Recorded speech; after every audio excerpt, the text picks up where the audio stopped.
संजय राउत बोलतायत, थेट जाऊया। बड़े बड़े जेल बना लिए हैं, ये क्या है?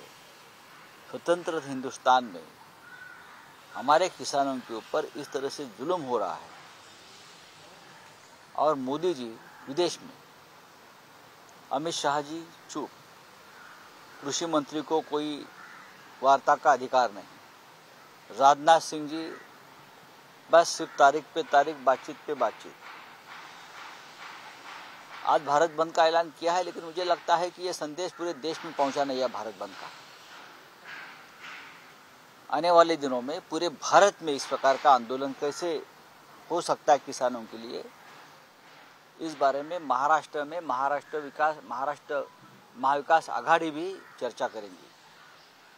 वहाँ के जो नेता है आंदोलन करने वाले, उनके साथ शिवसेना का निरंतर संपर्क चल रहा है। हरियाणा, पंजाब, दोनों जहाँ जहाँ लोग पहुँचे हैं वहाँ उनको जो प्रमुख नेता है उनसे हमारा संपर्क चल रहा है।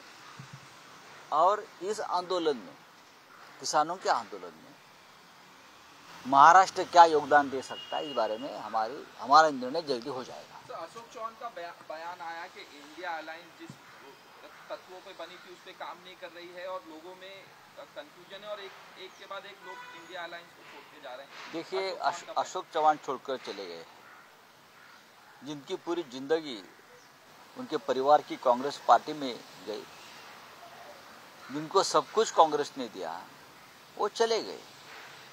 तत्व की बात अशोक चौहान को शोभा नहीं देती। जो लड़ने वाले लोग हैं इस परिस्थिति से, वो तत्व की बात कर सकते हैं।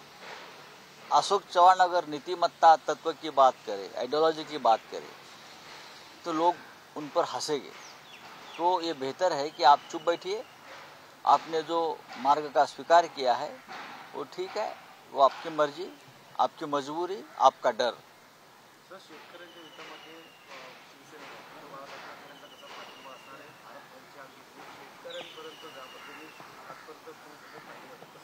आम्ही असं मानतो, माननीय उद्धव ठाकरे साहेब शिवसेनेचे पक्षप्रमुख, यांची अशी भूमिका आहे, देशाच्या राजधानीकडे हजारो शेतकरी पंजाब, हरियाणा, उत्तर प्रदेश या भागातून निघालेले आहेत आणि त्यांना रोखण्यासाठी दिल्लीच्या सीमेवर रस्त्यावर खिळे ठोकणं, सशस्त्र पोलिसांना उभं करणं, हजारो लाखो भिंती उभ्या करणं, अडथळे उभे करणं, हे या स्वतंत्र हिंदुस्थानामध्ये लोकशाहीतून निवडून आलेल्या सरकारला आणि जे सरकार शेतकऱ्यांनी निवडून दिलंय बरं का, त्या सरकारला शोभत नाही। शेतकऱ्यांचा जो प्रश्न आहे, विशेषतः MSP, NSP, शेतमालाला हमी भाव, हा फक्त पंजाब, हरियाणा किंवा उत्तर प्रदेशच्या शेतकऱ्यांचा विषय नसून हा देशातल्या शेतकऱ्यांचा आवाज आहे। आणि पंजाबचे शेतकरी हे संपूर्ण देशाच्या शेतकऱ्यांचा आवाज उठवतायत, अशी भूमिका शिवसेनेची माननीय उद्धव ठाकरे साहेबांची आहे। त्याच्यामुळे ह्या शेतकऱ्यांच्या आंदोलनात महाराष्ट्र कसा योगदान देऊ शकेल याच्याविषयी त्यांच्या मनामध्ये काय विचार आहेत आणि लवकरच ते त्या संदर्भात आपली भूमिका जाहीर करतील।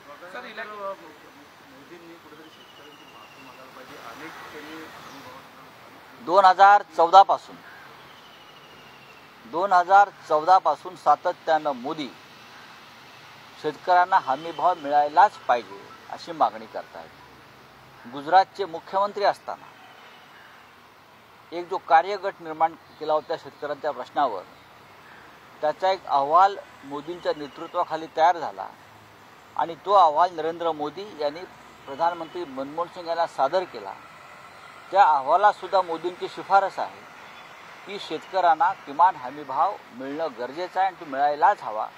तेच मोदी गेले 10 वर्ष प्रधानमंत्री आहेत।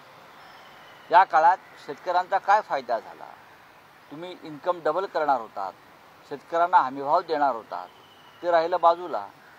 ज्या स्वामीनाथन आयोगाच्या शिफारसी आम्ही लागू करू अशी प्रधानमंत्री मोदींची भूमिका कायम राहिली. त्यांनी त्या स्वामीनाथन यांना भारतरत्न दिला, पण त्यांच्या शिफारशी ते स्वीकारायला तयार नाहीत. हे ढोंग नाही तर काय आहे. आणि शेतकरी दिल्लीच्या सीमेकडे कूच करत असताना त्यांच्यावरती बंदुका रोखणं, तोफा रोखणं, रणगाडे रोखणं, लाठीमार करणं, त्यांना जखमी करणं, हे प्रयोग सुरू असताना, अश्रुधुराच्या नळकांड्या फोडल्या जात असताना नरेंद्र मोदी परदेशामध्ये अबुधाबीच्या राजाबरोबर मेजवानी जोडतात. हा या देशातल्या शेतकऱ्यांचा सगळ्यात मोठा अपमान आहे.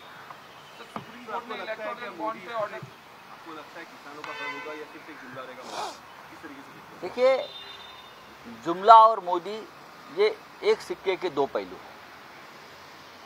आप जो पूछ रहे क्या रहेगा, जुमला और मोदी में फर्क नहीं है.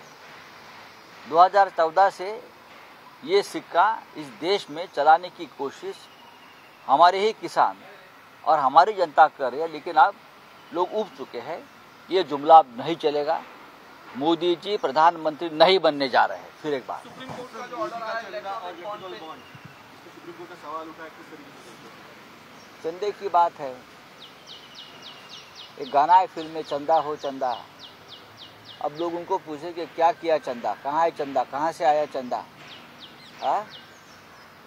लगभग 7,000 करोड़ जिस तरह से बीजेपी के खाते में असंवैधानिक तरीके से आए हैं, ये ब्लैक मनी, ये काला धन है.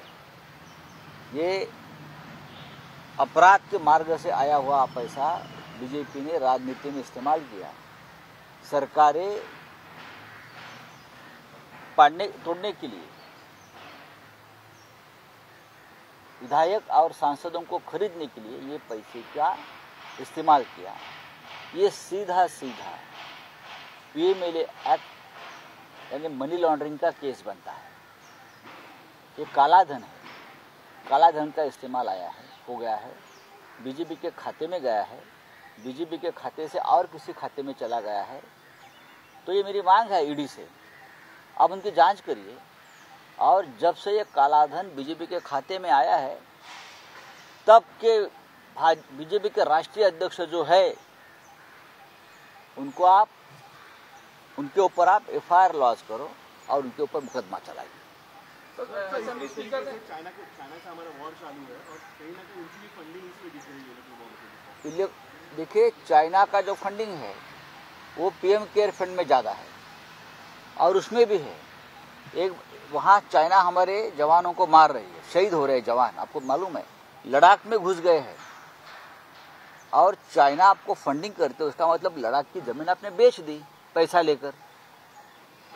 चाइना से पैसा लिया हजारों करोड़, और हमारी जवानों की शहादत आपने कबूल कर ली, और उस बदले में क्या आपने लद्दाख की ज़मीन हमारी बेच दी चाइना को.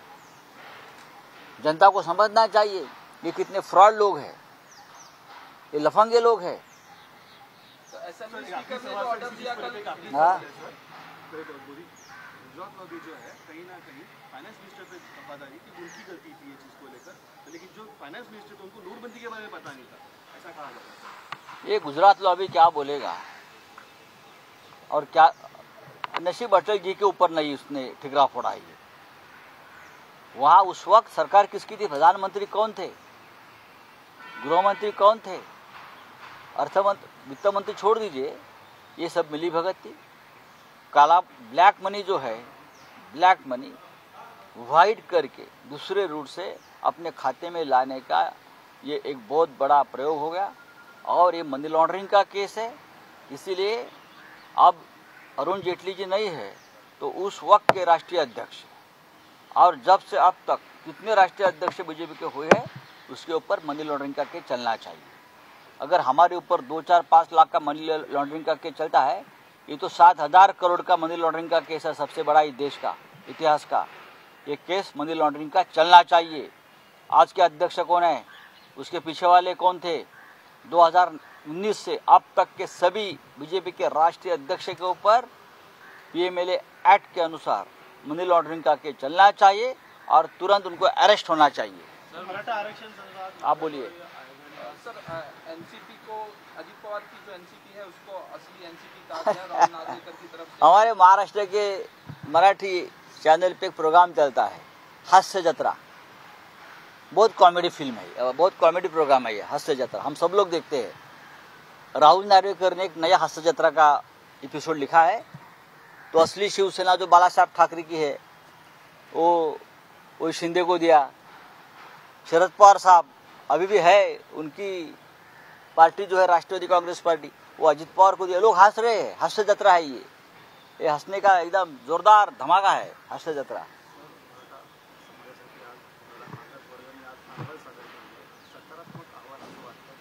स्वागत आहे। आधी जरांगे पाटलांच्या प्रकृतीची काळजी आम्हाला वाटते। माननीय उद्धव ठाकरे आज आणि उद्या दौऱ्यावर निघाले होते मराठवाड्यात, धाराशिव आणि आसपास। आज आम्ही तो दौरा तूर्त स्थगित केलेला आहे, कारण जरांगे पाटलांची प्रकृती ही बरी नाही आहे। लोकांमध्ये अस्वस्थता आहे, चिंता आहे, कायदा आणि सुव्यवस्थेचा प्रश्न निर्माण झालेला आहे तिथे, आणि ते लक्षात घेता, समाजाच्या भावना लक्षात घेता हा दौराच आम्ही रद्द केलेला आहे।